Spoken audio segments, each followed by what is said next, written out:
হাতের লক্ষ্মী পায়ে ঠেলে দিল কলকাতা নাইট রাইডার্স। মুস্তাফিজের মতন বিশ্বসেরা পেসারকে বাদ দিয়ে জিম্বাবুয়েন পেসারকে দলে ফেরালো শাহরুখ খানের দল। আইপিএল এ তিনবারের চ্যাম্পিয়নদের এমন হতবুদ্ধিতে নির্বাক দলটির সমর্থকরাও। ফিজের বদলে কেকেআর কে অন্তর্ভুক্ত হলো তার আদ্যপান্ত থাকছে এই প্রতিবেদনে। সুযোগ আসে ঝড়ের বেগে, যায় সে অলক্ষ্যে, যে জন তারে ধরে না রাখে পড়ে সে আক্ষেপে। মোস্তাফিজুর রহমানকে ছেড়ে দিয়ে এমন দশাই হয়েছে কলকাতা নাইট রাইডার্সের। নিরাপত্তার অজুহাতে বিসিসিআইয়ের এক চোখা মনোভাব কপাল পুড়তে হয়েছে পশ্চিম বাংলার এই ফ্র্যাঞ্চাইজিটির। কেননা বহু আশা নিয়ে তারা নিজেদের দলে ভেড়ায় ইনফর্ম মুস্তাফিজকে।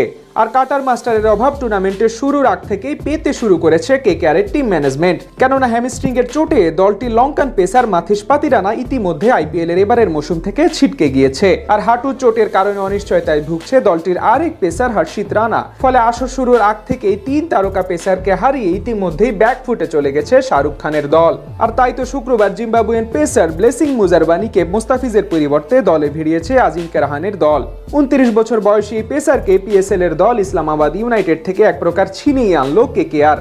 এমনিতে বোলিং এর ধার কিংবা ভার উভয় দিক থেকে মোস্তাফিজের থেকে অনেকটাই পিছিয়ে মুজারবানি। জাতীয় দল তো বটেই, ভিনদেশি ফ্র্যাঞ্চাইজি লিগেও এখন পর্যন্ত ফিজের অভিজ্ঞতা ছুঁতে পারেনি তরুণ এই পেসার। পরিসংখ্যানও তাই বলছে।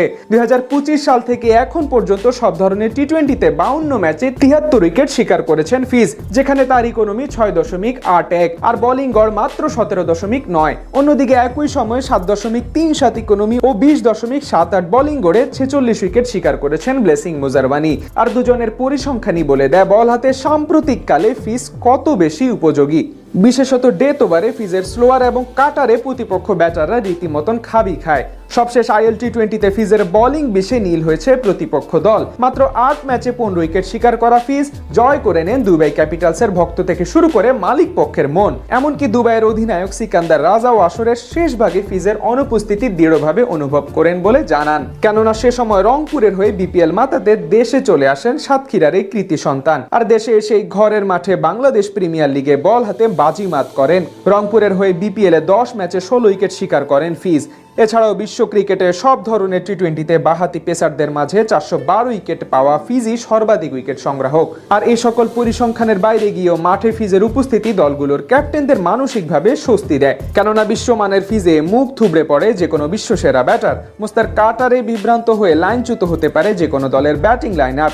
বল হাতে অভিজ্ঞতা ও সামর্থ্যের দুর্দান্ত সমন্বয়ে ফিজ যা করতে পারেন সমসাময়িক খুব কম পেসাররাই তা করতে পারেন। কাজেই মুজারবানিকে দলে ভিড়িয়ে কেকেআর দল হয়তো নিজেদের স্কোয়াডে একজন পেসার ঠিকই যুক্ত করতে পেরেছে, কিন্তু দলে এক্স ফ্যাক্টর হিসেবে মুস্তাফিজের মতন ইম্প্যাক্ট মুজারবানি কি রাখতে পারবেন কিনা সেই কথা এখন সময় বলে দিবে। তবে এত সব আলোচনাকে এক পাশে রেখে কথা বলা যায় যে আসন্ন আইপিএল এপার বাংলার ফিজকে খুব বাজেভাবে মিস করবে ওপার বাংলার কলকাতা নাইট রাইডার্স।